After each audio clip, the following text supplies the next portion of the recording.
Paano maging matapang? Una, kilalanin ang iyong takot. Unawain kung ano ang kinatatakutan mo at kung bakit. Ang pagkilala sa iyong takot ay ang unang hakbang para malampasan ito. Pangalawa, magsimula sa maliit. Simulan sa maliliit at kayang-kayang mga hamon.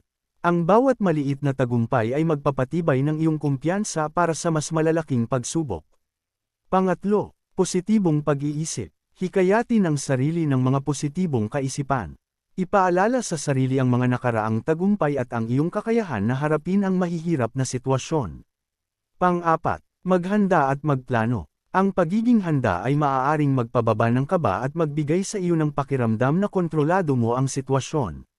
Pang-lima, kumilos. Ang tapang ay madalas nagsisimula sa paggawa ng unang hakbang. Kahit maliit na aksyon sa harap ng takot ay makapangyarihan.